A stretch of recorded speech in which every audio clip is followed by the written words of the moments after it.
무릇 여호와를 의지하며 여호와를 의뢰하는 그 사람은 복을 받을 것이라.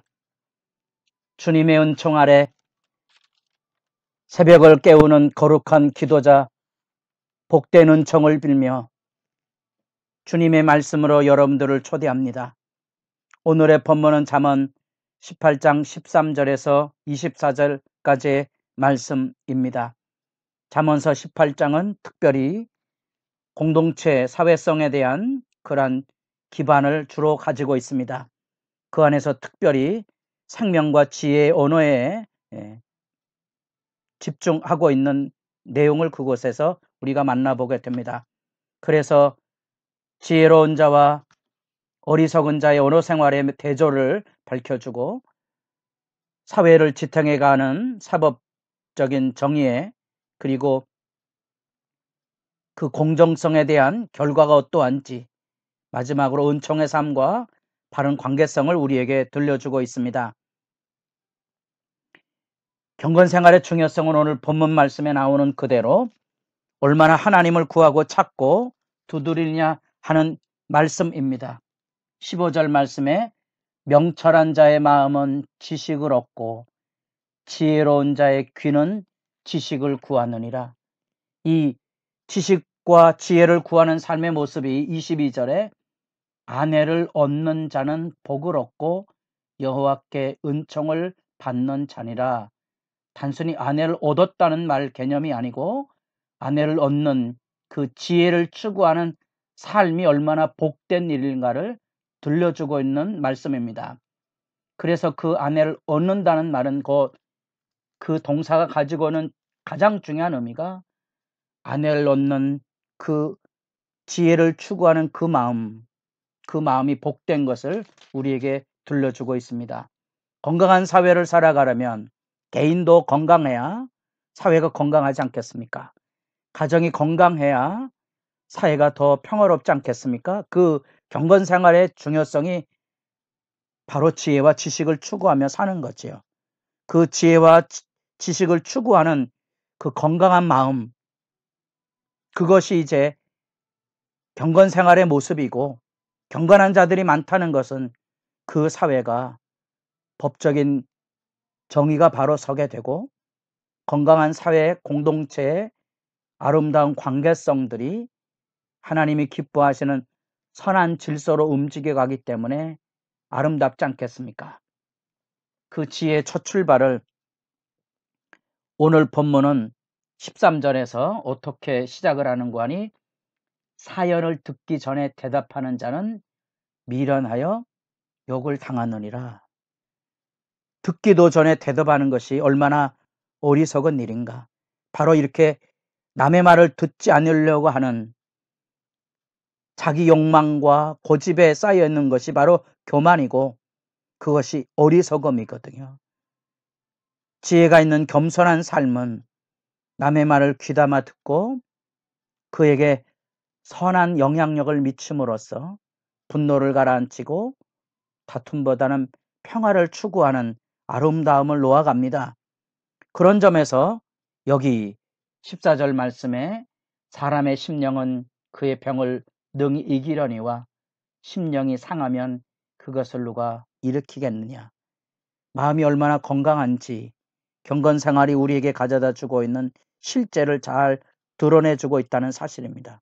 그 무엇보다도 마음이 잘 연단이 되어서 하나님의 말씀의 지혜를 가지고 이 세상에 여러 가지 모순과 이해하기 어려운 고통과 아픔들, 악의 횡포들 그런 것들 속에서 잘 분별하고 잘 수용하고 때로는 그것을 이겨낼 만큼의 든든한 하나님께 피하여 하나님을 피난처마 살아가는 그런 마음의 든든함이 우리에게 절실하게 요구되고 있고 그것이 지혜자의 모습이 15절에 나오는 지식과 지혜를 추구하는 삶의 모습입니다. 16절부터는 바로 그 사회 질서가 세워지는 그런 송사와 법적인 정의의 문제를 다루고 있습니다. 16절 말씀 사람의 선물은 그의 길을 넓게 하며 존귀한 자 앞으로 그를 인도하느니라. 송사에서는 먼저 온 사람의 말이 바른 것 같으나 그의 상대자가 와서 밝히느니라. 제비를 뽑는 것은 다툼을 그치게 하여 강한 자 사이에 해결하게 하느니라. 사법적인 정의의 문제를 그곳에서 담아내고 있습니다. 선물을 주고받는 것은 건강한 사회이지만 그 선물은 언제나 뇌물의 가능성이 있고 그 뇌물이 법질서에 큰 악영향을 미치고 있는 거지요. 송사를 이룰 때 먼저 온 사람과 나중 온 사람, 전후 좌우의 상황을 충분히 함께 들을 수 있어야 하고, 결국 이 사법적 정의는 상대편의 말도 귀담아 들을 줄 아는 겸손함이 살아있어야 법적인 정의가 세워지게 됩니다. 우리는 사법 불신이 너무 심하고 개인적인 원한 감정 때문에 사회적인 공적인 질서가 무너지는 일상들을 재판뿐 아니라 이 과격한 정치 논리에 너무 우리가 깊이 뿌리를 내리고 있어서 이런 것들이 사회 건강성을 해치고 있는 현실들을 우리가 실제로 고통스럽게 겪어가고 있습니다. 결정이 내기 어려울 때 제비를 뽑는다. 그것이 다툼을 면하게 하는 방식도 되고 있다는 거죠. 오늘날 우리 사회에는 이런 신적인 권위조차도 부정이 된 상황이니까 어느 곳에서 이런 평화책을 찾아보기 어려운 현실이죠. 19절에 노엽게 한 형제와 화목하기가 견고한 성을 취하기보다 어려운 즉 이러한 다툼은 산성 문빗장 같으니라. 그 분쟁과 다툼이 얼마나 심각한 것인지. 재밌는 것은 그런 사법적인 정의와 사회 근간을 이루고 있는 이런 다툼을 극복해 나가는 지혜가 풍성해야 되는데 그것을 표현하기를 20절, 21절에 그 마치 농사를 짓는 것 같은 표현으로 설명을 하고 식사를 하는 것처럼 표현을 하고 있습니다. 사람은 입에서 나오는 열매로 말미암아 배부르게 되고, 그 지혜의 말들이 사실은 우리가 식사를 든든히 하는 포만감을 주는 것처럼 지혜가 우리 사회에 만연하게 될 때 사회가 조금 더 안정된다는 사실들을 우리에게 시사해 주고, 21절에 죽고 사는 것이 혀의 힘에 달렸나니 혀를 쓰기 좋아하는 자는 혀의 열매를 맺으리라. 입으로 뿌린 것에 대한 악의 씨앗을 거두게 된다는 거지요. 한 개인이 그리고 한 사회가 어떻게 건강해질 수 있는가? 배나도 우리로 하여금 이런 관계에 있어서 법적인 질서가 얼마나 중요한 것인지, 우리가 교회를 들여다봐도 교회 앞에 이런 지혜의 사람들이 많이 일어나서 다양한 욕구들과 갈등들을 건강하게 수용하며 자라가는가, 아니면 분쟁과 다툼에 입을 다물거나 무관심한 거죠. 체념이나 조롱이 많아지고, 아니면 그 안에 극한 분쟁으로 인하여 교회마저도 세상처럼 법정 소송에 매달려 들어가는 슬픈 모습들, 우리가 이 안에서 교회의 미래를 내다보는 것은 고통스러운 일이 아니겠습니까? 이 사법적 정의 질서의 이 단락의 16절부터 19절까지의 말씀은 우리로 그래서 사회 공동체 인간관계의 모습들을 한 번 더 돌아보게 하고, 마지막에 이제 관계의 아름다움을 거기 표현하는 말씀들을 보게 됩니다.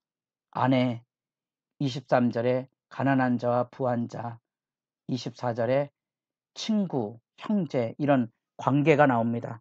다양한 관계에 아름다운 우정이 얼마나 복된 일인지, 아내를 지혜롭게 추구한 것처럼, 그래서 지혜를 통하여 하나님이 주신 복된 가정을 이루는 것이 얼마나 아름다운 일인지, 가난한 자의 말과 부자의 말이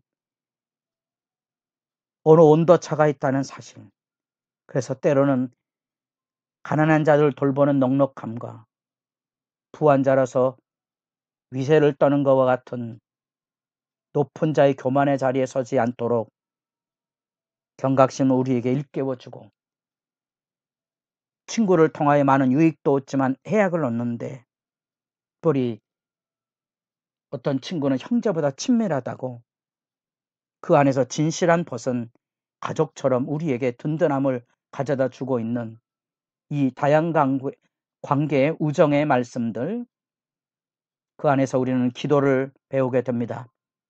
듣고 말하고 이런 지혜의 대화를 통하여 마음을 지켜가는 아름다운 신앙생활.